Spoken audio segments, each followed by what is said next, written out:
Donc bonjour à tous, je suis Jean-Paul Santoro, psychologue clinicien, psychothérapeute, auteur et conférencier, cofondateur et rédacteur de psycheclick.com. Aujourd'hui, on va parler de la représentation du rêve et de la maladie mentale dans le jeu vidéo. Alors bon, on va la faire en deux parties, une première partie rêve et une autre partie maladie mentale. Il va y avoir quelques petites explications théoriques sur les deux concepts. Si je suis un peu rébarbatif, vous me secouez, il n'y a pas de problème. Si je suis pas clair, si je parle trop vite, vous n'hésitez pas à m'interrompre ou à me poser les questions. Le but étant que ce soit un petit peu interactif et qu'on fasse pas forcément, que je ne fasse pas un monologue pendant une heure. Donc on va parler de ces sujets-là, je vais citer pas mal de jeux, je ne cache pas que je vais spoiler une partie de certains jeux peut-être, j'ai essayé de limiter, et voilà. On attaque. Première partie sur le rêve. Donc le rêve, c'est quelque chose qui est mentionné dans notre histoire depuis le début, hein. On en parle déjà dans la Bible, on parlait des songes, les songes de Joseph dans la Bible par exemple. Dans la Grèce antique, c'était vu comme des messages des dieux qui étaient envoyés via les oracles et aussi chez les Romains. Je fais un gros bond dans le temps en partant des dieux des Romains vers le dieu de la psychanalyse. On arrive en 1900 avec Sigmund Freud qui a fondé la psychanalyse, entre autres, sur le rêve, qui pour lui était la voie royale d'accès vers l'inconscient. Et donc l'interprétation des rêves, qui est l'ouvrage clé qui a débuté la psychanalyse. Est-ce que la technique est avec moi ? Oui, magnifique. Donc pour Freud, dans le rêve, c'est l'inconscient qui s'exprime, c'est l'accomplissement d'un souhait. Mais le contenu est caché. Il y a un contenu manifeste, c'est-à-dire ce qu'on voit dans le rêve, les images réelles, et le contenu latent, c'est-à-dire ce qui est symbolisé par ça là. Il y a le travail du rêve qui déforme le contenu, justement. Dramatisation, condensation, déplacement et symbolisation. On aura l'occasion d'y revenir. Dans les rêves, il y a les personnes, les lieux et les symboles qui changent. Alors, contrairement à ce qu'on peut penser, et ce qu'on peut voir dans le commerce, c'est l'élaboration, c'est-à-dire ce qu'on en dit, qui va faire qu'on peut éventuellement interpréter un rêve ou pas. On voit qu'il y a des livres, l'interprétation du rêve, avec des symboles précis. Si vous rêvez de ceci, ça veut dire cela. Bon, Freud a dit que c'est juste quelque chose qu'on rajoute au cas où le patient arrive au bout et qu'il n'arrive pas à en dire quelque chose. Et effectivement, il a dit une petite partie d'éléments qui sont symboliques. Par exemple, tout ce qui est la mer, la grotte, ça représente les femmes, les cravates, les épées, les revolvers ou toute arme contondante représentent le masculin et le sexe masculin. Donc ce sont juste des éléments à rajouter en plus. Ça a été repris par Bruno Bettelheim, je ne sais pas si vous connaissez Psychanalyse des contes de fées, où il essaye d'appliquer la psychanalyse à des contes assez connus. Et j'avais un petit peu tenté de faire ça il y a quelques années quand j'avais fait ma conférence sur la place de la femme dans le jeu vidéo. Et j'avais parlé de Link et son épée phallique pour aller chercher la princesse Zelda. Elle est disponible d'ailleurs sur mon site si vous voulez la revoir. Pour Freud, le rêve, c'est pas que l'accomplissement d'un désir, hein. C'est aussi le cauchemar, c'est l'angoisse qui surgit à ce moment-là. Ce qu'on rencontre aussi avec les traumatisés qui revivent les scènes traumatiques chaque soir. Il y a des méthodes thérapeutiques d'ailleurs récentes pour pouvoir gérer ça au mieux. Ça, c'était la psychanalyse. Maintenant, de nos jours, on a une meilleure connaissance du fonctionnement du cerveau. Le rêve, ça survient pendant la phase de sommeil dite paradoxale, qui suit l'endormissement et le sommeil lent et profond. Le cerveau est très actif et on a coutume de dire que ça stocke la mémoire et en effaçant une partie qui est pas forcément utile. Ça sert de faire le cerveau fait le tri pendant la phase de sommeil paradoxal, pendant le rêve. Et les images, c'est ce qui surgirait au moment du tri, tout simplement. Hop là. Je tourne ma page. Ce qui est intéressant, c'est que le rêve est utilisé dans pas mal de médias, dans la littérature, dans le cinéma et dans le jeu vidéo. C'est ce qui nous intéresse aujourd'hui.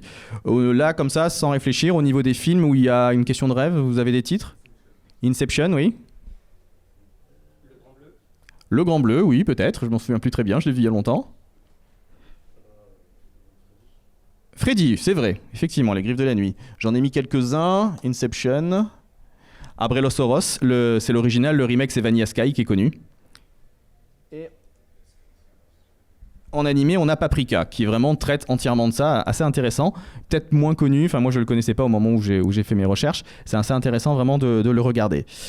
L'idée, l'intérêt, quand on écrit un récit, que ce soit littéraire, cinématographique ou dans un jeu vidéo, ce qui nous intéresse, ça va être le concept de suspension consentie de l'incrédulité. Quand on regarde un film, fais pas cette tête-là, je vais expliquer le concept. Dans un film, on nous présente un univers et on est d'accord pour que les lois de la physique se soient respectées à partir du moment où on nous a posé des bases. Si on me fait voir un film où on me dit il y a un type en armure qui vole, il y a un géant vert et il y a un type avec un marteau magique, moi je suis d'accord. C'est l'univers, je le crois. Par contre, quand je vois un humain qui prend une balle et qui après n'est pas mort et qui est juste blessé dans l'hôpital, je n'y crois plus. Sauf si on me dit que les humains avaient des super pouvoirs. Pardon ? C'est quoi ? D'accord, celui-là je l'ai pas vu. Du coup, je pensais pas à celui-ci. Pareil, quand dans un jeu vidéo, on a un univers où la moitié des personnages peuvent ressusciter les morts et l'autre moitié qui n'ont pas le pouvoir peuvent le ressusciter avec des plumes de phénix, quand on place toute l'intrigue sur le fait qu'il y a une dame qui meurt au début du jeu, ça me semble compliqué. Final Fantasy IV pour ceux qui l'ont pas reconnu. Donc on suit pas la cohérence de ce point de vue-là. Par contre, dès qu'il s'agit du rêve, là, on peut tout faire. Dans Vanilla Sky, quand on a Tom Cruise qui est au lit avec Penelope Cruz et que 4 secondes après c'est Cameron Diaz, dans l'univers du film c'est pas cohérent, mais comme c'est un rêve, c'est bon, ça passe. Le rêve, ça permet de faire justement de dépasser toutes les limites du scénario et ça peut être très très utile dans le jeu vidéo. Alors, premier jeu, c'est un salon de rétro gaming, vous allez forcément avoir la réponse. Dans le premier jeu qui vous vient où il est question d'un rêve qu'on apprend qu'à la fin du jeu. Oui, il y avait l'illustration au début, naturellement. Super Mario Bros 2. Alors, Super Mario Bros 2 qui est Mario USA. Alors, si je lis la notice de Mario Bros 2, je vois que Mario fait un rêve où il monte un escalier et ouvre une porte vers un pays appelé Subcon. Alors, c'est assez référent parce que ça fait référence au subconscient, alors qu'en principe, aux États-Unis, je pensais pas qu'ils avaient forcément l'habitude d'utiliser ça. Ça, c'est une illustration de la notice. Il se réveille. Et ensuite, il retourne, il revit la scène et le rêve était donc une prémonition. Alors, si on part au niveau de la symbolique des rêves, l'ascension d'un escalier symbolise dans le rêve le rapport sexuel, avec des paliers rythmiques, un essoufflement croissant et on arrive à un sommet. Bien évidemment, c'est une interprétation, ça ne va pas forcément s'appliquer à ça, comme je le disais, ça ne peut être qu'une interprétation apportée en plus si jamais le patient n'arrive pas à élaborer. Et en tous les cas, on apprend à la fin du jeu uniquement que Mario était en train de rêver l'image que vous avez vue tout à l'heure au début en illustration au début. Alors là, clairement, le rêve ne sert strictement à rien, si ce n'est justifier le fait que l'univers soit pas cohérent par rapport à l'habitude de toute la série. Comme vous le savez sans doute, ce jeu est l'adaptation d'un jeu qui n'est pas de la série de Mario. Ça explique que les règles de la physique sont pas du tout les mêmes que dans tous les autres Mario. Et donc de dire non mais c'était un rêve, ça justifie tout simplement le fait de dire on fait des entorses complètes à l'univers de Mario. Donc là, ça nous est pas forcément utile. Alors éventuellement en termes métaphoriques, on peut se dire si quand on est dans le Dark World que vous voyez en bas à droite, c'est finalement pas Mario qui est en train de se réveiller, qui voit un univers un peu sombre et qui va se rendormir. C'est la seule métaphore qu'on pourrait utiliser qui serait en rapport avec le rêve thématique du jeu. Sinon, il n'y en a pas beaucoup. Même idée. Kirby's Dream Land. Oui, alors par contre, si vous voulez m'interrompre et faire des commentaires, n'hésitez pas. Non, mais justement, c'est peut-être intéressant. D'accord.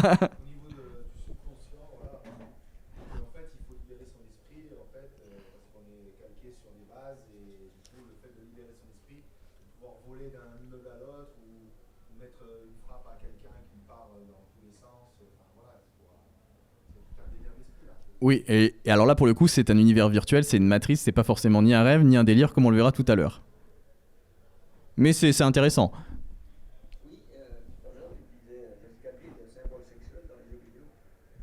Non, chez Freud. Oui.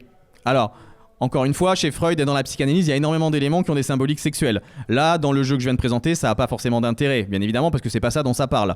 C'est juste que quand le patient nous propose un rêve et qu'il n'a pas d'éléments pour pouvoir aller plus loin, on va éventuellement lui proposer cette interprétation qui vient de la psychanalyse. Si jamais il s'en saisit, il s'en saisit. S'il s'en saisit pas, il s'en saisit pas. Mais c'est pas une science exacte, c'est juste des idées d'interprétation. On passe à Kirby's Dream Land, même idée, hein. Là le monde du rêve c'est juste un cadre scénaristique comme un autre, il n'y a pas forcément de propriété du rêve qui ressortent. Donc il y a Dream dans le titre, il est connu pour ça, mais c'est pas forcément quelque chose qui nous intéresse de ce point de vue là. Ensuite, On passe à Little Nemo. Alors Little Nemo, The Dream Master, c'est un jeu qui est adapté d'un dessin animé que je ne connaissais pas, qui est sorti en 89, lui-même adapté d'une bande dessinée très ancienne de 1905. Donc c'est un jeu de plateforme où le joueur évolue dans le royaume de Morphée, chaque niveau est un rêve différent. Donc en fait, le rêve sert à justifier du fait que l'univers soit surréaliste, mais comme c'est un jeu vidéo, de toute façon on était d'accord sur le principe. En tout cas, le fait d'avoir des rêves qui sont des niveaux différents, ça permet de justifier d'avoir un gameplay ou un univers assez différent par niveau, justement pouvoir passer du coq à l'âne et de ne pas avoir particulièrement de cohérence entre les niveaux. Tu voulais dire quelque chose ? Ok. On continue. Hop là. Alors, deux jeux qui représentent un peu la même idée. Bart's Nightmare des Simpsons sur Super NES et Mega Drive et les Schtroumpfs. Alors, dans les Bart's Nightmare, Bart s'endort en travaillant son exposé, les feuilles s'envolent et il se retrouve dans une rue qui rappelle l'univers du jeu, avec des éléments qui sont surréalistes pour l'univers des Simpsons. On voit des poissons volants, ce genre de choses. L'idée, c'est que ça permet d'enrichir l'univers des fans sans trahir, sans les trahir finalement, cet univers, et c'est possible que dans un rêve finalement. Bart il saute dans les feuilles de cours qui donnent accès à des niveaux différents, mais très très différents en termes de gameplay, avec des références à la pop culture, Godzilla, Batman, et le game over c'est le réveil, donc du coup avec une note plus ou moins brillante à la clé. Et on peut voir la rue finalement comme étant un hub qui permet de se dispatcher entre les différents niveaux, et donc qui sont très très variés, qui permet de, donc comme c'est un rêve, c'est des rêves différents, c'est cohérent. En même temps, on n'a pas forcément besoin de faire le concept de rêve pour pouvoir justifier de cela. Dans Mario 64, le château de base qui permet de rentrer dans les tableaux est aussi un hub qui permet de rentrer dans des niveaux très différents et il n'y a pas forcément l'utilisation du rêve qui est requis à ce moment-là. En tout cas, c'en est une. Et dans le cauchemar des Schtroumpfs, c'est la même logique, tout simplement. C'est juste pour pouvoir avoir un univers qui est différent. En fait, les Schtroumpfs sont prisonniers de leur cauchemar et il n'y en a qu'un qui peut les délivrer. Donc c'est tout simplement pour ça. Un jeu où le scénario est plus axé sur le rêve en lui-même, qui est rétro, mais dont on a entendu parler récemment. Link sur Game Boy. Link's Awakening. Qui vient de ressortir sur Switch, là, il y a quelques semaines. Alors là, c'est beaucoup plus intéressant en termes d'implication du rêve. Link échoue sur l'île Cocolint, où il doit trouver le poisson rêve. Tous les indices au fur et à mesure du jeu laissent à penser que tout ça n'est qu'un rêve, le rêve du poisson, y compris les personnages qui ressemblent à d'autres. On serait donc un élément du rêve et non le rêveur, ce qui est plutôt scénaristiquement assez bien amené quand on parcourt le jeu au fur et à mesure. L'univers il est cohérent et à la fin on peut se dire quand on voit la dernière image que c'est finalement peut-être Link qui était juste en train de rêver toute l'aventure, mais je trouve que c'est amené de manière plutôt... Entrez, venez. Je trouve que c'est plutôt amené de manière subtile. Alors, comme tu as fait le remake, est-ce que le scénario est identique ? C'est exactement le même déroulement ? Ok, donc ils ont gardé exactement la même chose. Installez-vous,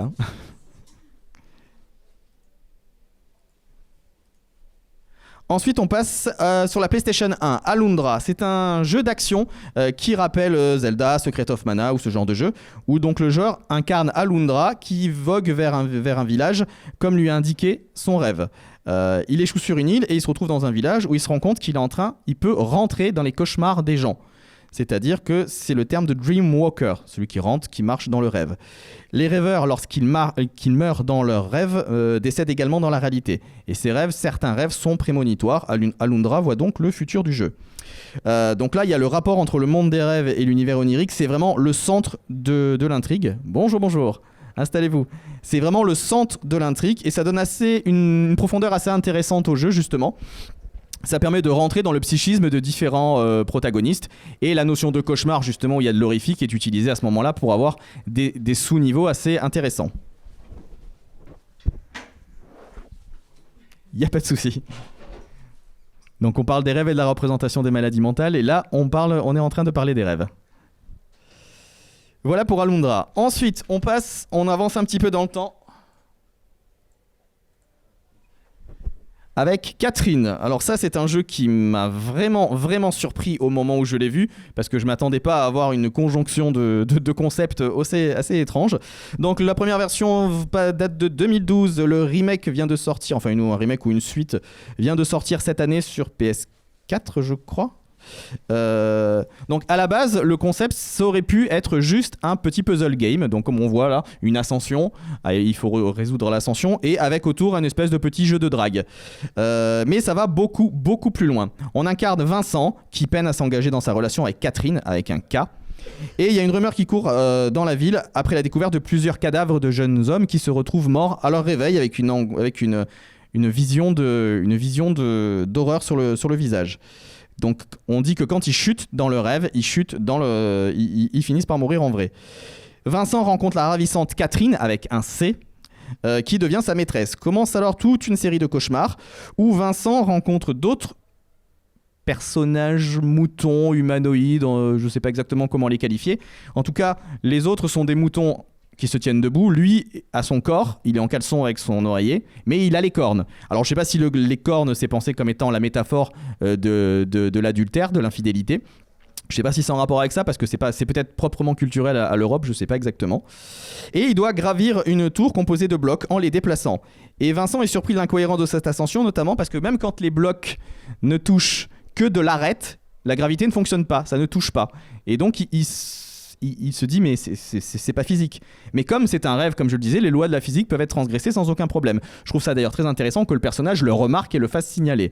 En termes de mise en abîme, on est plutôt pas mal pour le point de départ. Ce qui est intéressant, c'est que le jeu d'ailleurs a une mise en abîme globale, parce qu'il nous pose des questions à nous, des questions très dichotomiques sur la fidélité, le mariage, l'amour, ce que c'est que le bien, ce que c'est que le mal, et demande vraiment aux joueurs son choix. Et le choix aura des influences sur le scénario. Il y aura, je crois, 7 fins différents. Et c'est assez intéressant parce que quand on commence ce jeu, on s'y attend pas. Et la première question, c'est est-ce qu'on pense que le mariage, c'est le début de la vie ou la fin de la vie ? Moi, j'ai posé la manette, je me suis dit... On me parle à moi, là. On me pose la question à moi. On pose pas la question aux joueurs. Et je trouve ça intéressant en termes de mise en abîme. J'en étais où ?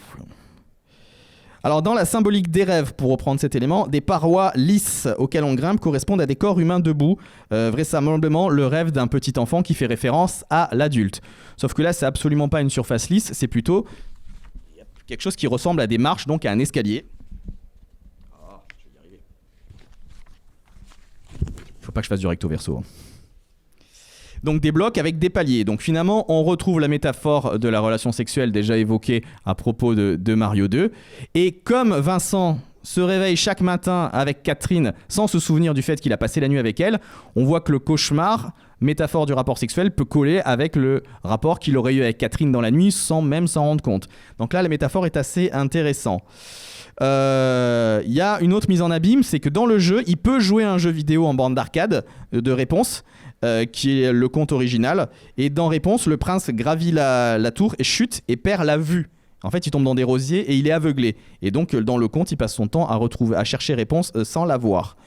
D'une manière générale, il y a toute une symbolique religieuse dans le jeu, le bien, le mal, l'adultère, ce genre de choses, très dichotomique, et c'est assez intéressant parce que finalement c'est assez stéréotypé, voire immature, c'est très adolescent comme problématique, et on se rend compte qu'au final c'est peut-être pour la caricaturer finalement, la critiquer, mais c'est pas forcément visible de prime abord. Si tu veux rajouter quelque chose, n'hésite pas. Hein. Ah non, t'es droit devant moi, donc je peux pas te louper.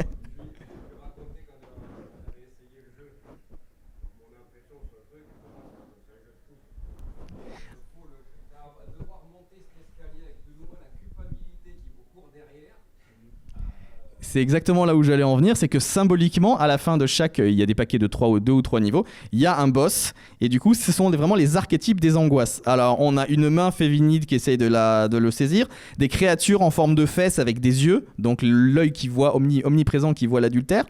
On a une bouche dévoratrice, donc qui renvoie à l'angoisse de castration. On a un bébé quand il croit que sa compagne est enceinte. On a la mariée quand elle lui pousse un peu pour pouvoir se marier. Et on a l'ombre de Vincent qui est son côté sombre. Si on voit plutôt la psychanalyse du côté de Jung, on a la question de l'ombre, un côté sombre de soi-même. Et là, il est symbolisé dans ce jeu. Hein ?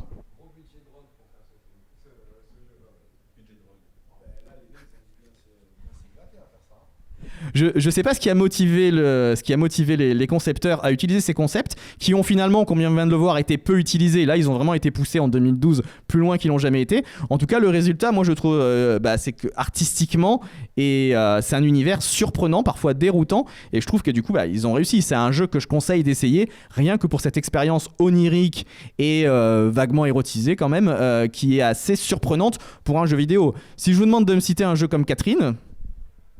je crois qu'il n'y en a pas d'autres, a priori. Où il y a rêve, cauchemar, symbolique et érotise. En même temps, je pense pas qu'il y en ait beaucoup. Toi, t'as une réponse pour me contredire? Les personas, oui, tu m'en avais parlé du coup, mais j'ai pas eu le temps d'explorer cette piste. Donc, érotisme et cauchemar?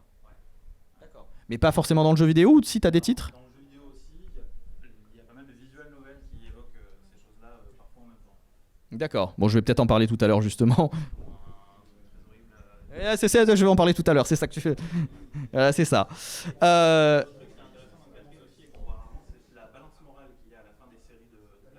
C'est ça, c'est cette dichotomie, il y a une balance morale, exactement. Il y a le bien, le mal, le...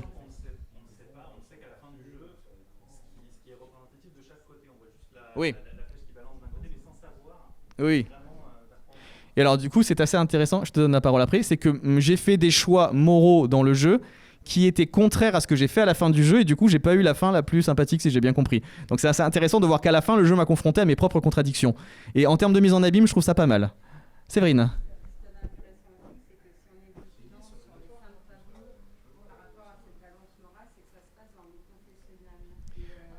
La symbolique religieuse, oui, le confessionnal.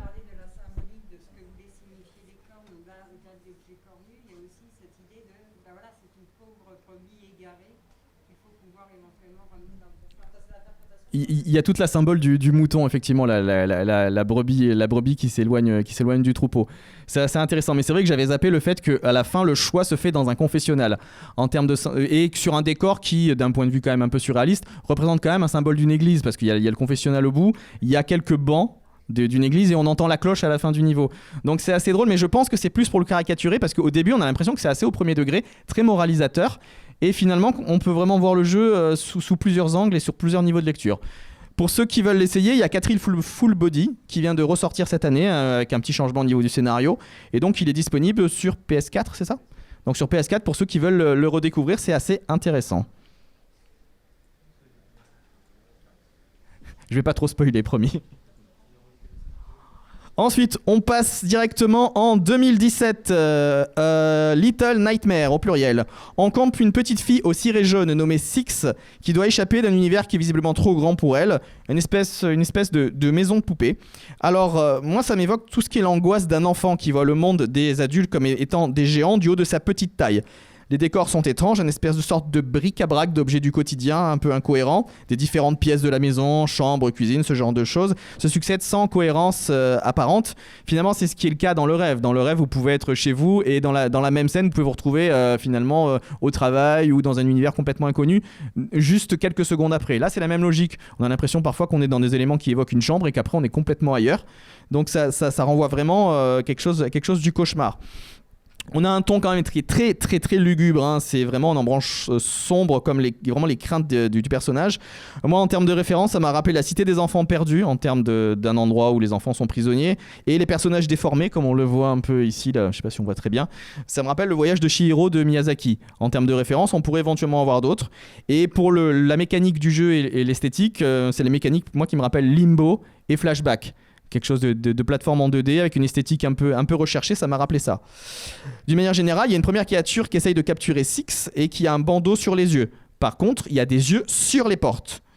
Et quand on se fait voir par les yeux, on est pétrifié. Alors ça renvoie bien évidemment au mythe de la méduse.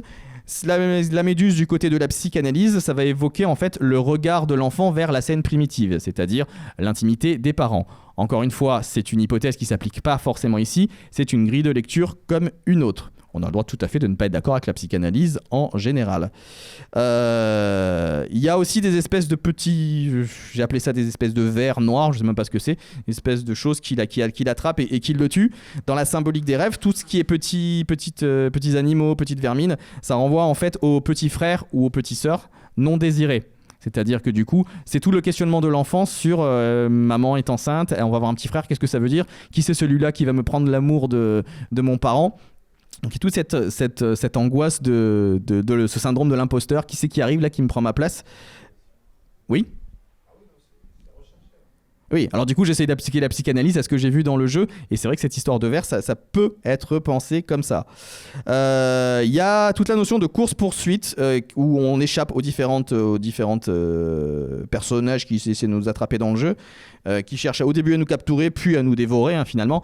La course angoissante, ça évoque en psychanalyse le fait de fuir ces pulsions anxiogènes, et ça aussi la course en avant dans le temps, du fait de dire je vais être obligé de grandir même si j'en ai pas envie parce que ça peut être angoissant. Tout ça, ça peut être vu comme des métaphores. Il y a toute l'histoire de la faim, parce que parfois dans le jeu Six est pris on la voit vraiment en train de suffoquer parce qu'elle a faim, elle se sent mal, et elle va ingurgiter des choses qui commencent par être de la nourriture et des trucs beaucoup plus sordides au fil du jeu. Donc là, c'est vraiment, ça questionne le rapport à l'oralité chez l'enfant. Donc en psychanalyse, il y a plusieurs stades, le stade de l'oralité, et qui renvoie à l'angoisse de dévoration. C'est alors ce qu'on envoie la psychanalyse plus du côté de Jacques Lacan. C'est justement l'angoisse de l'enfant d'être réingurgité par la mère et le désir de la mère de reprendre son enfant à l'intérieur.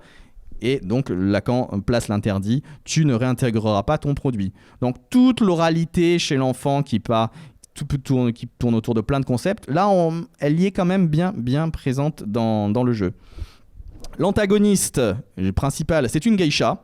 Alors la symbolique de la geisha, c'est encore une fois, je connais pas forcément en détail cette culture, donc je connais pas ce qui peut être symbolisé de ce niveau-là. J'ai pas forcément de passion qui m'ont fait ce retour-là de ce que ça peut être comme symbole. Mais il y a la notion d'un miroir. Tous les miroirs sont brisés. Et c'est un miroir qui n'est pas brisé qui permettra justement de faire quelque chose à cette geisha. Donc cette figure féminine qui justement peut détruire rien qu'en regardant. Donc c'est un rapport finalement, une espèce de parodie au stade du miroir.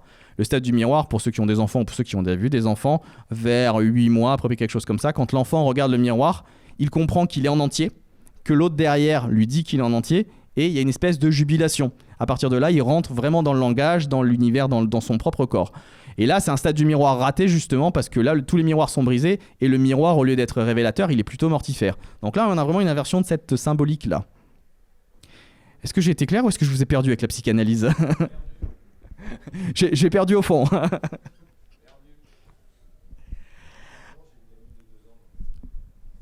Le stade du miroir, ça t'évoque quelque chose ?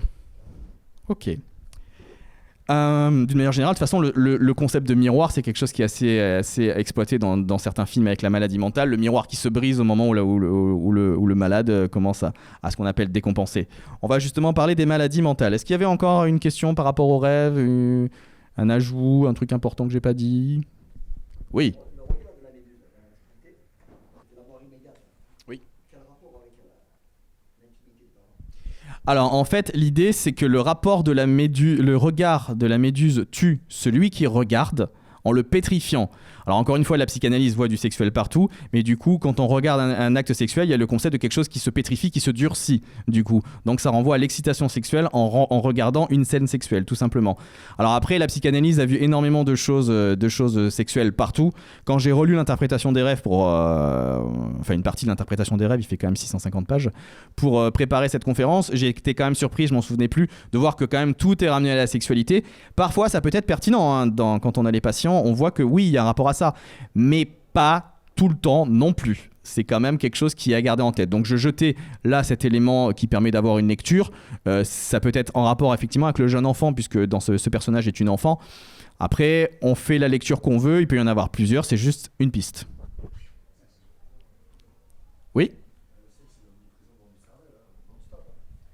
Alors après, ce qui est intéressant, c'est que l'interprétation du rêve... L'interprétation des rêves, c'était le début de la psychanalyse en 1900. À partir de 1920, Freud a quand même considéré tout ce qui était les angoisses, donc le fait que tout n'était pas sexuel et qu'il pouvait y avoir une pulsion de mort par rapport à l'opposition à une pulsion de vie. Il a quand même un peu revu sa copie, mais c'est vrai qu'on garde de la psychanalyse le côté sexuel, de l'interprétation des rêves et de tout ce qui va avec. Et ça a été après poursuivi par la suite. On va passer aux maladies mentales. Et en termes de timing, je suis pile au milieu, on est pas mal. D'une manière générale, tout ce qui est univers onirique, univers du rêve avec toutes les règles qui sont enfreintes comme on l'a dit, ça peut on peut basculer sur tout ce qui est délire et maladie mentale assez facilement. Le point de chute pour moi c'est Alice au pays des merveilles, qui est un conte qui parle d'une aventure rêvée, et On verra tout à l'heure, je le présenterai plus tard, Alice Madness Return, qui est une nouvelle interprétation où ce n'est plus un rêve, mais c'est un délire. Donc l'univers un peu incohérent et surprenant du rêve peut passer de l'un à l'autre. Alors, je vais faire un petit briefing sur les maladies mentales pour qu'on sache de quoi on parle. Je vais essayer de pas trop être rébarbatif, vous me posez des questions si vous voulez. Au niveau des approches de maladies mentales, oui.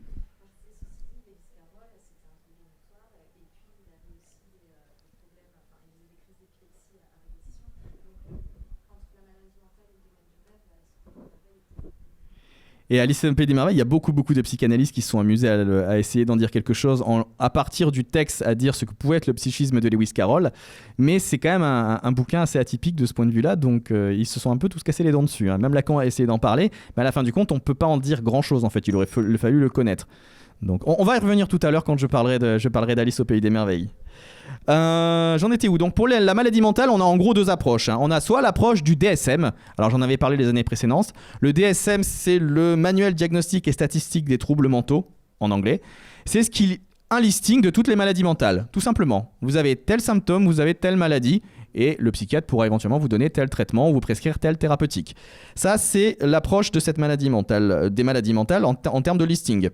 Ou alors dans le DSM, on a les troubles du spectre autistique, la bipolarité, la schizophrénie, les troubles anxieux, dépressifs, troubles de la personnalité, état traumatique, etc., etc. Des concepts qu'on va voir sur les quelques jeux que je vais vous présenter. Et on a l'autre approche qui est celle structuraliste. Alors ça, c'est celle que moi j'utilise personnellement. Alors, pour le faire simple, je vais faire un raccourci qui n'est pas tout à fait exact, mais qui permet de le comprendre en 2 minutes. Si on revient au début de la vie, le nourrisson est fusionnel avec l'objet primordial, avec la mère, souvent, ou celui qui propose les soins. Lui et le reste du monde sont la même personne. Il n'y a pas de séparation. Lorsqu'il comprend qu'il est une personne à part entière, notamment le stade du miroir et quand la mère reprend sa vie sociale, amoureuse et tout ce que vous voulez professionnelle, il dit « Ok, on n'est pas les mêmes personnes, mais je vais quand même essayer de récupérer des choses pour mon propre plaisir. » Et après la période dite de l'Oedipe, où on place les interdits et ce qu'on appelle le refoulement, à partir de là, il y a quelque chose du développement psychique qui arrive à la phase qu'on connaît a priori. Arrivé à l'âge adulte, on arrive sur une structure névrotique si ça s'est déroulé comme ça. S'il y a eu, pour quelque raison que ce soit, toutes les théories sont différentes, je ne vais pas rentrer dans le détail, quelque chose qui n'a pas fonctionné, qu'au niveau de l'Oedipe, ce qu'on appelle l'interdit, la castration n'a pas été acté, on n'est plus forcément sur une structure névrotique, on rentre sur une structure dite pervers. Alors la perversion, on en entend beaucoup parler en ce moment avec le pervers narcissique, c'est la mode, c'est quelque chose qui existe certes. Si jamais on est encore au premier stade où la différence avec l'autre n'est pas encore acquise, on va se situer au niveau de la psychose. Donc psychose, perversion et névrose. J'ai sauté un slide. Ah non, j'ai pas sauté de slide. Ça, c'est une des approches, sachant que la structure psychique, elle n'est fixée à peu près qu'à l'âge adulte. Il y a d'autres théories où la perversion n'est pas une structure en tant que telle, et il y a une autre structure qu'on appelle l'état limite, c'est-à-dire que finalement, on n'est pas positionné sur une structure, on est un peu de tous les côtés finalement. La structure est pas posée. Où j'en étais? Par contre, quand on est même inscrit dans une structure psychique, on peut fonctionner tout à fait normalement. Contrairement à ce qu'on pense, le psychotique, c'est pas le malade mental comme on le voit dans la littérature, dans le cinéma ou dans le jeu vidéo aussi, comme on va le voir. Il y a un moment donné où la structure, je sais plus où je suis, va tenir. C'est là où je te cite en fait. Vas-y, dis-le directement, j'ai perdu la phrase. Donc en fait, dans chaque structure, l'être humain est inscrit dans une structure de fonctionnement psychique. C'est ce qui met en place entre lui et l'extérieur comme moyen défensif pour pouvoir interagir avec ce même extérieur. Il faut considérer qu'on est donc un stock de ressources qu'on peut utiliser tant dans le champ névrotique que dans le champ psychotique selon la structure dans laquelle on est. Face à ça, on a un environnement plus ou moins stable qui va faire apparaître des saillances, j'en sais rien, un accident, un divorce, Une agression, ce genre de choses. un micro-traumatisme, un stress continu du boulot par exemple. Et parfois, ça peut être vraiment même plus. Ça peut être juste parfois même un mot. Hein. Quelque chose qui peut paraître même complètement Anodin. anodin, mais qui va complètement alourdir la charge que constitue cet environnement et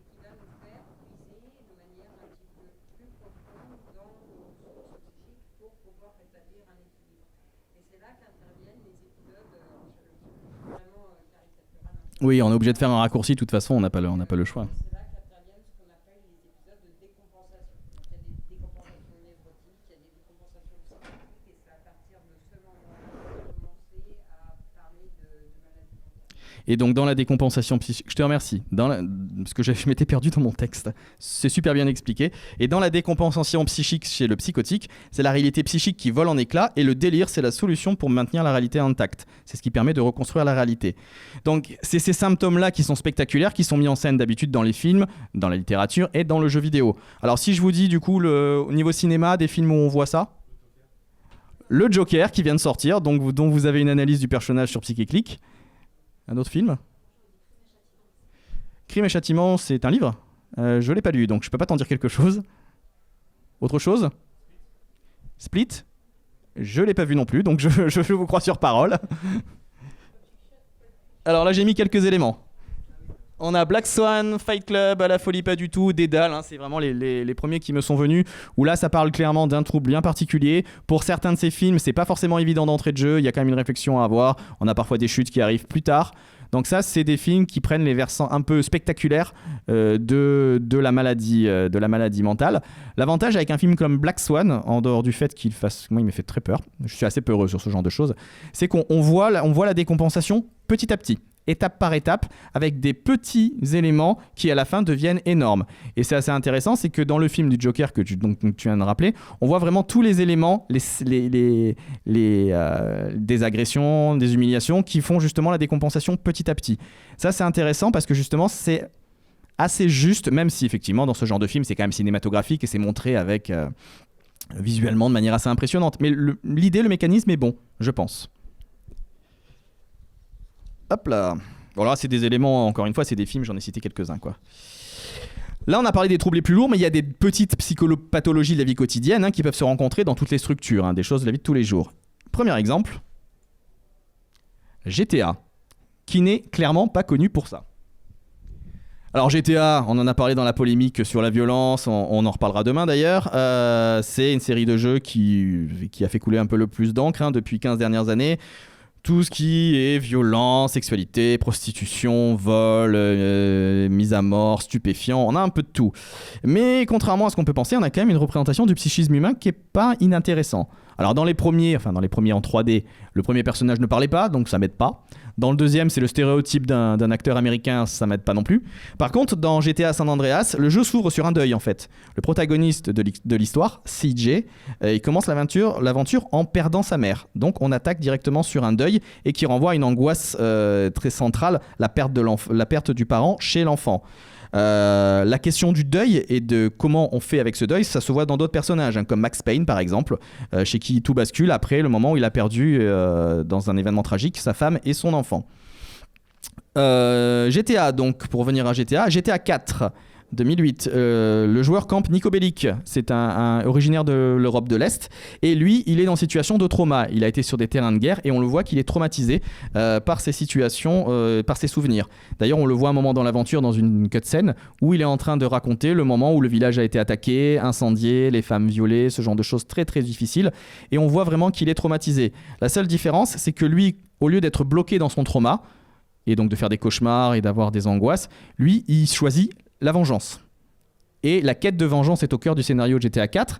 Et quel que soit le choix auquel le joueur est confronté, et c'est assez, en termes de mise en abîme, c'est assez impressionnant, parce qu'à un moment donné, on se retrouve, on la bat ou on le laisse partir. Et là, le choix s'adresse vraiment à nous.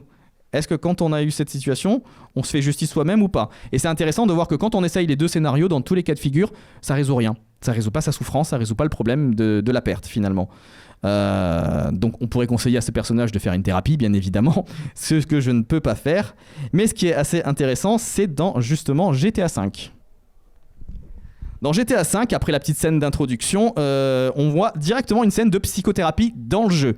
Alors quand j'ai vu ça, je vous cache pas que j'ai posé la manette en disant mais qu'est-ce que ça fait là ?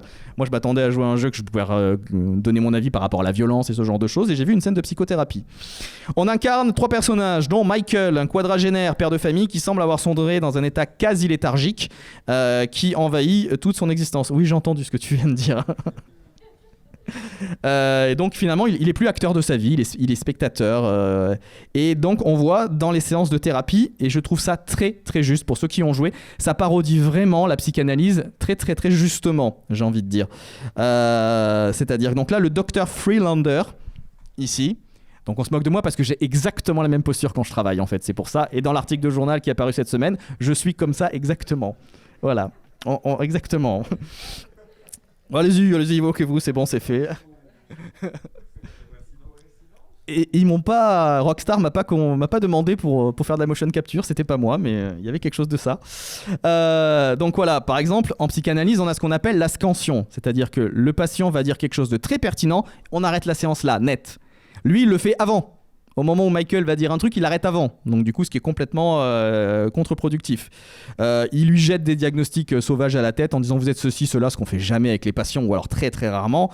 D'un coup, il augmente ses tarifs en plein milieu de cure. Il demande explicitement à être payé au black. Il fait une thérapie familiale où il les laisse s'engueuler, s'insulter devant les enfants qui sont devant leur smartphone pendant que les autres sont en train de parler de leur vie sexuelle en se criant dessus. Il fait une séance au téléphone qui facture je sais pas combien. Enfin, et il y a vraiment tous les clichés, et je trouve ça très très bien fait, justement parce que là on n'est pas dans la maladie mentale la plus spectaculaire dont on vient de parler, mais dans la petite psychothérapie, et qui est très très bien critiquée. Et à la fin, à un moment du jeu, finalement le psy se part et on doit tuer le psy. Et quand on tue le psy, moi personnellement j'aime pas, et c'est assez intéressant parce que j'ai fait un acte manqué, je lui ai couru après, j'ai pas réussi. Il s'est échappé. Alors c'est vraiment l'acte manqué de pas réussir à tuer un confrère pour le coup, et je crois qu'il y a quelque chose à travailler de ce point de vue là. Mais bon voilà. Voilà, ouais, j'en parlerai, oui. Hein ? Oui, voilà, oui. Et donc on a beaucoup entendu parler du personnage de Trevor dans ce jeu, dont toutes les bandes annonces de Rockstar étaient faites sur le sujet. Alors ce personnage présente beaucoup de traits psychologiques dont certains sont plutôt incompatibles. On l'imagine se comporter comme une espèce de vision stéréotypée du psychotique pour qui l'autre n'existe pas vraiment. Mais on voit avoir des comportements complètement opposés, notamment quand il est attaché émotionnellement à la fille de Michael, qu'il a vu grandir. Et il y a une scène de torture qui a fait beaucoup polémique, celle-ci là, où on imaginait voir quelque chose plutôt de la perversion, mais en tout cas le jeu d'acteur va pas du tout dans ce sens-là en fait. Donc tout ce qu'on voit de lui est pas très très cohérent. Après, je sais pas si vous y avez joué, personnellement moi la scène de torture, j'ai failli poser la manette en disant non là c'est trop quoi. Hein. Être acteur d'une scène de torture en tournant la manette, je trouve que c'est de mauvais goût. Je sais que le fait de choquer ça fait vendre, mais je trouve ça de mauvais goût. Si jamais on devrait faire son profil, alors finalement ce serait peut-être la personnalité antisociale qui est dans le DSM, ou qu'on appelle sociopathe. Comportement délictueux, manipulation, impulsivité, agressivité, prise de risque, incapacité à se responsabiliser, absence de remords.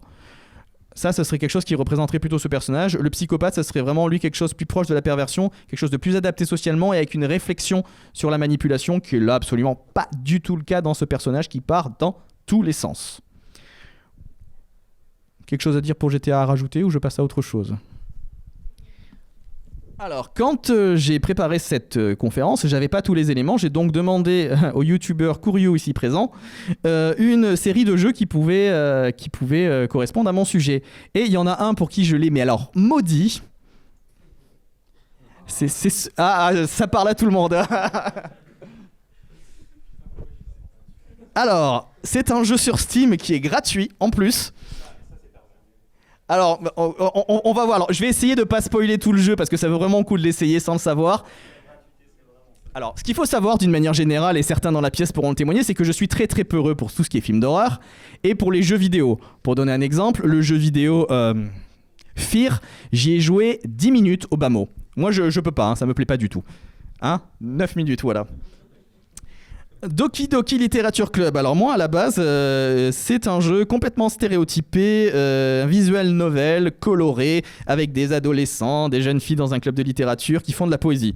Je me suis dit, il s'est moqué de moi pour le coup, je me suis dit, c'est pas possible quoi. Donc on enchaîne des quantités de textes complètement ennuyeux en anglais qui plus est, sur une histoire d'amour et de composition de poèmes. Mais il y a quand même quelque chose qui m'avait pu la puce à l'oreille au début. Donc ça c'est le graphisme du jeu, pour vous donner une idée à quel point on le voit pas venir pour le coup. C'est que l'écran du jeu commence par ça. Les personnes souffrant d'anxiété ou de dépression ne devraient peut-être pas jouer à ce jeu, c'est pas très rassurant pour eux. Je me suis dit qu'ils l'ont pas mis pour rien, et effectivement c'est pas pour rien. Donc pendant 50 minutes, je me suis ennuyé, ça parle, machin, je t'aime, gna gna gna gna gna. Bon, alors, peut-être que le genre de jeu visual novel a un public. Moi, personnellement, je comprends pas du tout ce genre de jeu. C'est pour moi tellement pas interactif que c'est même pas un jeu. Et à la fin du jeu, à la fin d'une phase, on nous apprend qu'une des jeunes filles, qu'elle dit qu'elle est dépressive, qu'elle est tout le temps en retard le matin parce qu'elle n'arrive pas à se sortir de son lit, qu'il vaudrait mieux pour elle qu'elle soit plus là. Donc, je me suis dit, on change de style. Parallèlement, il y a une autre qui est clairement une obsession pour les couteaux, elle dit qu'elle se scarifie. Je me suis dit, oui, là, on change de style. Hein. Donc, la scarification, c'est quelque chose qui va permettre vraiment d'éprouver la limite du corps quand elle est poreuse dans certains troubles psychiques. Et le jeu prend une tournure dramatique, inquiétante et du coup assez réaliste pour le coup, parce que le discours est cohérent en fait. Il est vraiment collé au discours qu'on entend dans la réalité. Et on voit la jeune fille qui laisse un espèce de poème, normalement dans les poèmes, et c'est une page entière avec écrit « Get out of my head ». Sors de ma tête, sors de ma tête, sors de ma tête, sors de ma tête, sors de ma tête. J'ai fait là déjà je pas super bien. J'étais peut-être pas super bien parce que je trouvais ça très réaliste et que ça me renvoyait à des choses que je connais dans ma pratique. Donc clairement un début de décompensation. Et là le héros arrive chez elle et on voit l'adolescente, une gamine donc pendue. Fin du jeu. Le jeu redémarre avec des bugs graphiques exprès. Et l'ambiance plus grobe, les symptômes dépressifs et d'automutilation sont clairement plus marqués dans le discours. Là, on n'est plus du tout dans le tout rose, tout choupinou. Et 2 adolescentes se suicident, leur cadavre reste dans la salle de classe. Et fin du jeu. Je me suis dit, waouh. On recommence le jeu et là, il ne reste plus qu'un seul personnage, une seule femme, parce que les autres sont mortes, qui s'adresse non plus au personnage du jeu, mais à nous. En disant, oui, je sais que je suis dans un jeu vidéo. J'ai manipulé les fichiers du jeu pour les rendre folles pour que tu sois amoureuse de moi et pas d'elle. Et du coup, pour les pousser au suicide. Et là, on se dit, on touche quelque chose de... On me parle à moi, là. Alors, je dis pas ce qui se passe à la fin pour pas spoiler le jeu et tous les mécanismes de jeu, mais ça ramène vraiment clairement quelque chose de très très intéressant. La question des troubles mentaux de la vie de tous les jours qui ne se voient pas. C'est assez réel. Des personnes qui passent à l'acte, on le voit pas forcément avant. C'est pas forcément visible. On a d'ailleurs toute une série de clichés sur Facebook qui est passé un petit article en disant voilà la photo de mon proche 2 jours avant qu'il mette fin à ses jours. Donc ça ne se voit pas. Et c'est vraiment ce qui est mis en scène là. Hein. Ceux qui souffrent de dépression le mangent pas et se présentent dans le lien social une fois leur phase dépressive les plus basses terminée. Le passage à l'acte, donc c'est violent puisque l'entourage ne le voit pas venir. Quoi. Moi ce qui me dérange, c'est que c'est un jeu vidéo en fait. C'est-à-dire que c'est pas un sujet sur lequel on rigole et où j'ai envie de mettre des trucs bonbons roses tout colorés en fait. Si c'était un serious game qui me permet d'appréhender ce genre de problématique, je veux bien. Là, j'ai l'impression que ça le prend à la dérision pour surprendre le joueur et je trouve ça plutôt dérangeant parce que oui, c'est une bonne représentation de ces troubles-là et ça nous apporte des éléments, mais en même temps, je me dis à qui c'est adressé. Donc oui, effectivement, il faut surtout pas que les personnes qui souffrent de ce trouble jouent à ce jeu. C'est tout rose bonbon, il faut surtout pas que des enfants jouent à ce jeu. Mais moi, je trouvais ça assez limité, presque de mauvais goût. Après, c'est un avis peut-être personnel, parce que, encore une fois, dans ma pratique, je croise souvent des personnes qui sont de près ou de loin dans ces problématiques. Et l'autre question, c'est que quand on a un psychisme fragile d'une manière générale, sans compter les questions de dépression, quand le jeu s'adresse à nous-mêmes et nous fait faire des choses directement dans l'ordinateur pour pouvoir jouer, en termes de porosité des limites, je trouve ça limite. Donc c'est vraiment pas le jeu que je conseillerais de jouer à des personnes qui souffrent de troubles psychiques, quels qu'ils soient en général, même si effectivement il y a eu quand même une introduction qui nous le disait. Voilà, donc je t'ai maudit au moment où tu m'as fait ça parce que j'ai pas réussi à dormir au moment où j'ai vu la pendaison. Hein. Je te le cache pas, il m'a fallu longtemps pour m'endormir. Hein. Vous aussi ? Ou ça vous a marqué aussi ? Oui.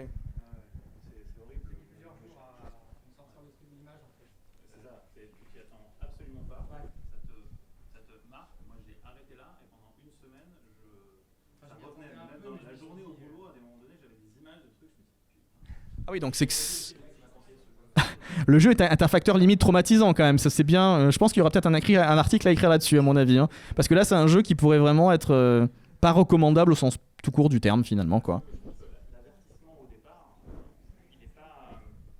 Bah, il est intégré dans un truc tout coloré en fait quoi. Oui.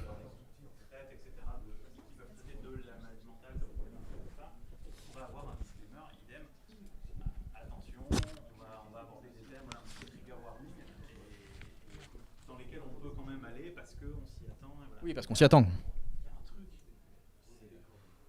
Non, puis surtout, même si le jeu était ennuyeux, pendant 50 minutes à parler avec elle, on a l'impression de les connaître, en fait, les personnages. Ça devient beaucoup plus réaliste. Et la pendaison, on la voit absolument pas venir du tout.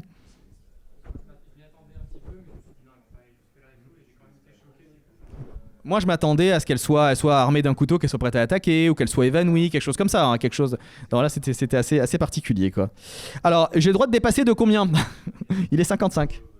C'est bon, j'ai le temps. Ok. Alors, je vais rapidement passer sur le suivant. Ah, vas-y. Alors, il se télécharge sur Steam. C'est sur PC uniquement.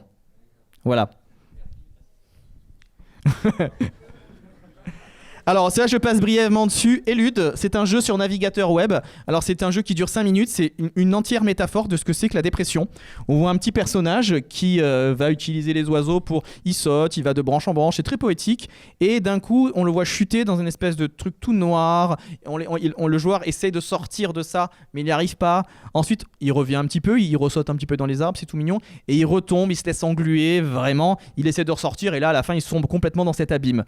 Et en termes de gameplay, de ce qu'on joue, c'est vraiment toutes les phases de la dépression, de j'essaye de ressortir et je suis englué, et on voit le joueur qui ne peut pas sortir de cette zone, de la même façon que le dépressif ne peut pas forcément sortir de sa zone de dépression. On lui dit, et donc les phrases qu'on entend, allez, mais la dépression, il suffit d'avoir de la volonté. Non, bien évidemment. Et ça, c'est un serious game très intéressant parce qu'il permet à ceux qui ne sont pas touchés par la dépression d'imaginer d'un point de vue métaphorique ce que ça peut être, tout simplement.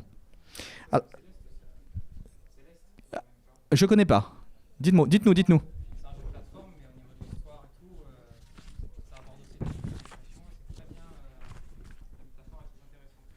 D'accord. Ok, bah je connais pas, je regarderai.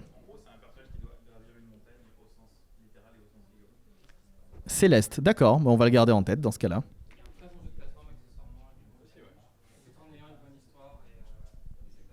Ok, c'est sur quoi?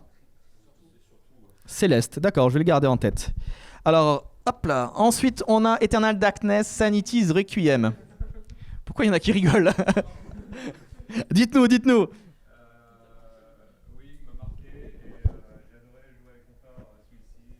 C'est une univers Lovecraft qui est Exactement. Survival Horror qui rappelle les premiers Resident Evil, ambiance Lovecraft, et l'hallucination psychotique, c'est un élément de gameplay en fait. À la base, on a une personne qui retourne dans la mémoire de ses aïeux, donc c'était un peu Assassin's Creed avant l'heure, et très rapidement on rend compte que le premier personnage entend une voix qui le guide, et très rapidement dans le gameplay on a la barre de santé, la barre de magie et la barre de santé mentale. Quand on croise des personnages, des monstres dans le jeu, la barre de santé mentale diminue. Et donc, le personnage commence à halluciner à ce moment-là.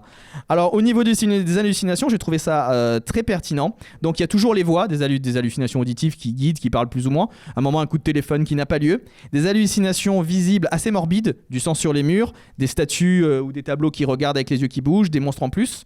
Kinesthésiques, des démembrements. Donc le personnage qui éclate en morceaux, des téléportations, on rentre dans un endroit, on ressort dans l'autre, le personnage s'enfonce dans le sol. Et là où ça met vraiment une mise en abîme, c'est des hallucinations informatiques, j'ai envie de dire, où on a l'écran qui simule de s'éteindre, un moment où la manette on nous dit qu'elle est débranchée, la sauvegarde qui s'efface, une fausse fin du jeu, et donc là du coup on emmène le joueur à justement se mettre dans la même position que le personnage. En termes de mise en abîme, c'est assez intéressant de ce point de vue là. Donc c'est un élément assez inédit, hein, le fait de gérer la santé mentale et de proposer des hallucinations à ce moment là, au moment de sa sortie en 2002, c'est assez intéressant, hein, et c'est assez proche de ce qu'on rencontre dans la clinique. C'est un peu, comment dire, un peu cliché, un peu stéréotypé, mais ça met une bonne ambiance horrifique dans le jeu, donc je pense que c'est plutôt un bon élément. On enchaîne. Alors Batman, je pourrais écrire une conférence entière juste sur Batman, hein. Dans Batman, tout le monde le connaît, pas la peine forcément de le présenter. Après la mort de ses parents, il devient le Chevalier Noir pour pouvoir faire avec, comme on dit. Je vais me concentrer sur le jeu Batman Arkham Asylum, qui, comme son nom l'indique, se passe entièrement dans l'asile d'Arkham. Alors un asile, c'est ce qu'on appellerait un hôpital psychiatrique maintenant, sauf que le jeu se passe, le comics date de 1939, et donc les hôpitaux psychiatriques n'étaient pas forcément ce qu'ils étaient, et là bien évidemment ils ont mis le cliché au possible, donc une espèce de manoir sombre, lugubre au possible. Alors les troubles mentaux et la psychologie, c'est toujours présent dans Batman, hein. On a Hugo Strange qui est un psychiatre qui lit dans les pensées des patients, Harley Quinn c'était le psychiatre du Joker et qui va se faire happer par ce qu'on appelle le contre-transfert, c'est-à-dire les sentiments qu'on peut éprouver pour son patient, et qui va décompenser pour devenir Harley Quinn. À la base c'était un psychiatre avant d'être Harley Quinn.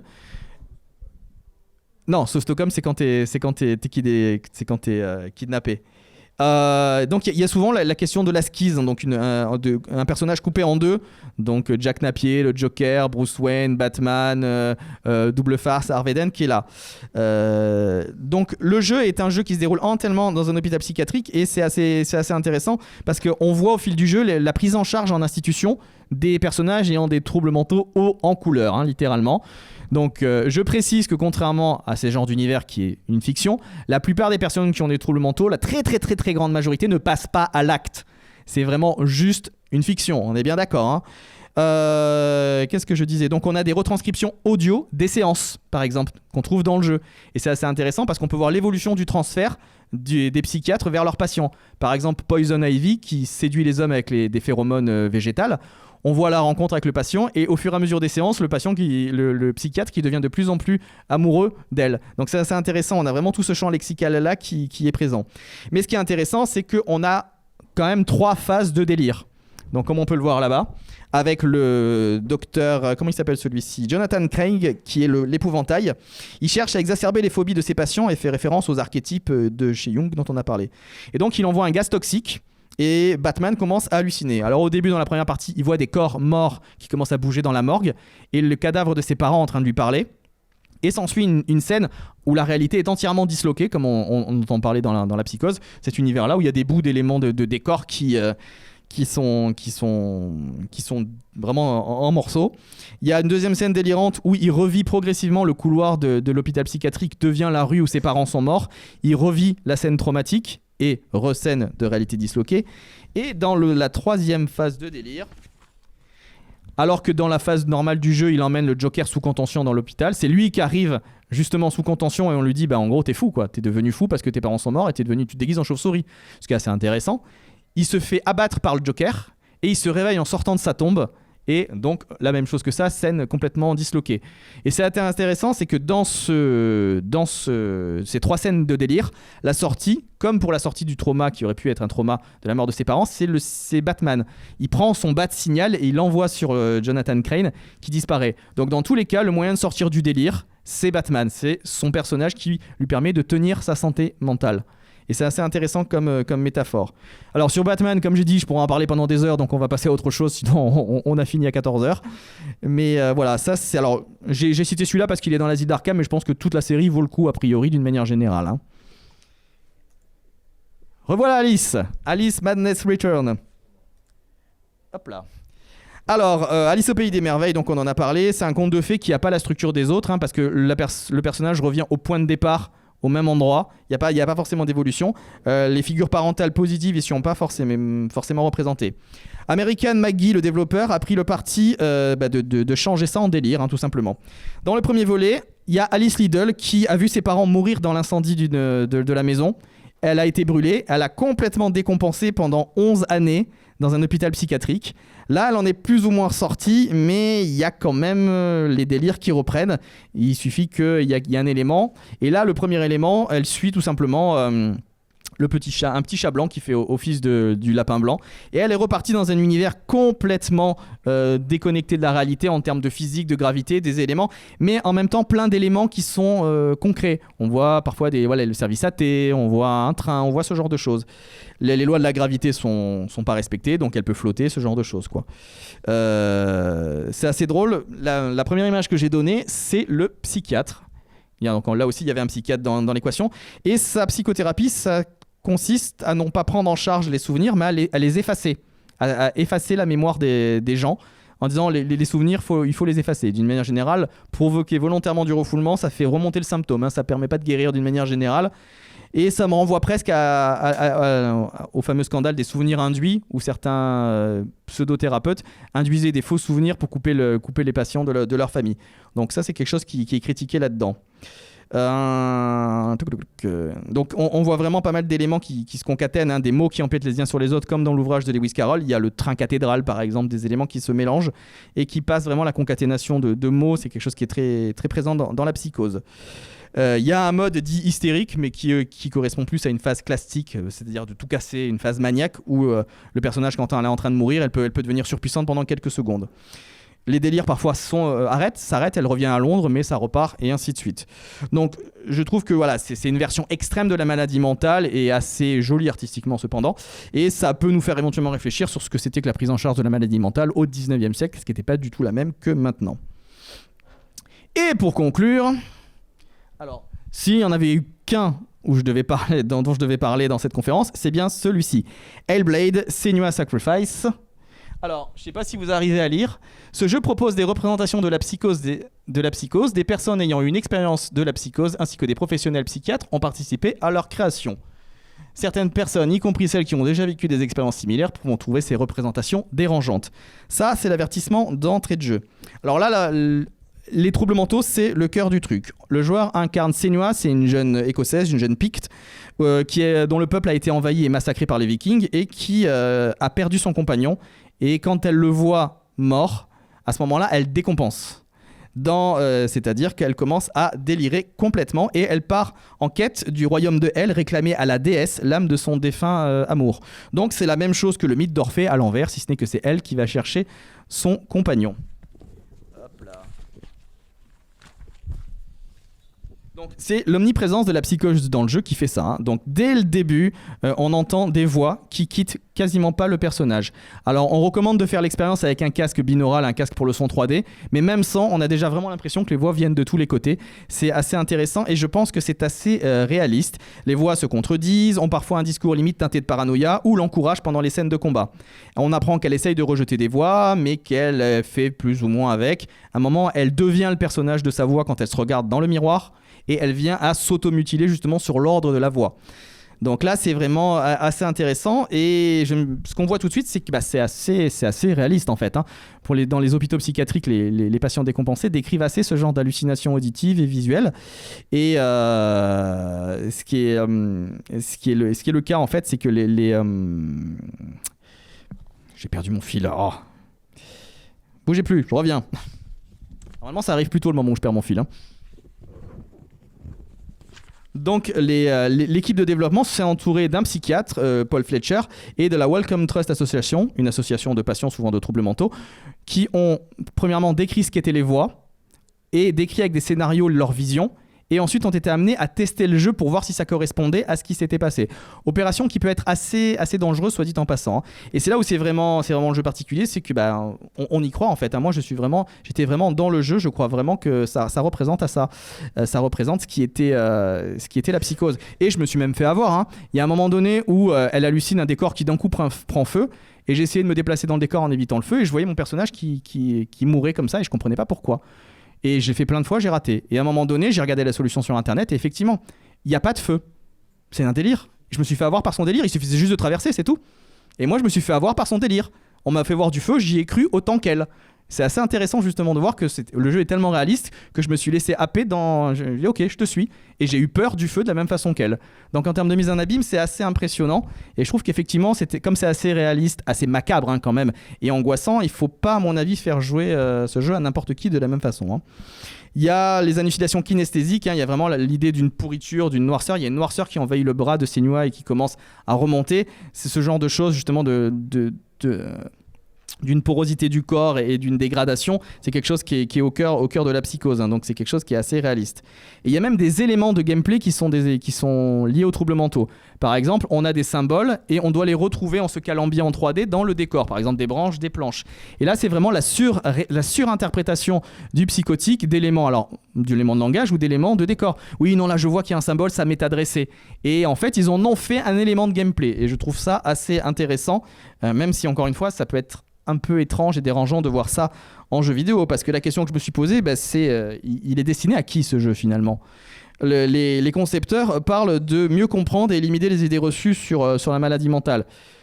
J'ai envie de dire oui et non. Hein. Si j'ai des familles de patients, j'irai pas leur conseiller de jouer à ce jeu parce que c'est réaliste, mais c'est vraiment violent, horrifique et ça serait presque traumatisant de voir ce que leurs patients peuvent voir. Donc je pense que c'est quand même quelque chose qui est intéressant, une expérience bien évidemment pour tous les professionnels de santé, pour tous ceux qui veulent une expérience de jeu hors norme et qui veulent s'intéresser d'une autre façon à la maladie mentale. Mais voilà, je pense que c'est quand même quelque chose de particulier, mais je pense que dans le thème d'aujourd'hui, c'est un incontournable. Alors en même temps que je l'ai acheté sur Steam, j'ai vu que j'ai acheté la version en VR. Donc c'est-à-dire qu'avec un casque de réalité virtuelle, on peut vivre cette aventure. J'ai pas testé parce que j'ai pas de casque, mais je pense que ça peut être, à mon avis, assez confrontant. Si quelqu'un a envie de le tester et de m'en faire un retour, je ne prends pas la responsabilité de cette demande, naturellement, mais ce serait intéressant d'en avoir vos retours.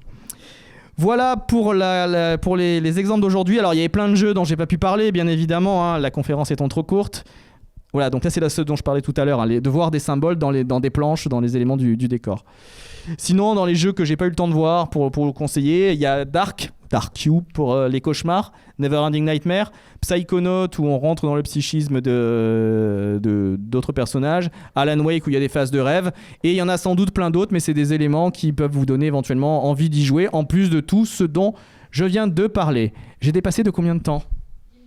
10 minutes, je suis pas trop mal. Est-ce qu'on a le temps de poser des questions Alors, est-ce que quelqu'un veut rajouter quelque chose, parler d'une expérience sur un des autres jeux ? Monsieur ? J'ai pas entendu. Ah oui, tu me l'avais cité effectivement et j'avais pas eu le temps de le voir. Est-ce que vous voulez nous en dire quelques mots ?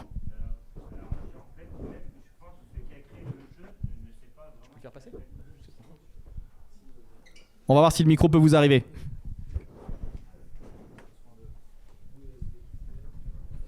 Oui, donc le jeu s'appelle LSD Dream Emulator sur PlayStation 1. Dream Emulator ? Oui. Ah, intéressant. Oui. L'émulateur de rêve. Voilà, en fait, le jeu a été créé par une seule personne, mais même dans la notice ou ailleurs, on ne trouve pas une explication logique au jeu. On passe en fait d'un rêve à un autre, dès qu'on touche un objet, dès qu'on touche quelque chose que l'on voit dans le jeu, on passe d'un rêve à un autre.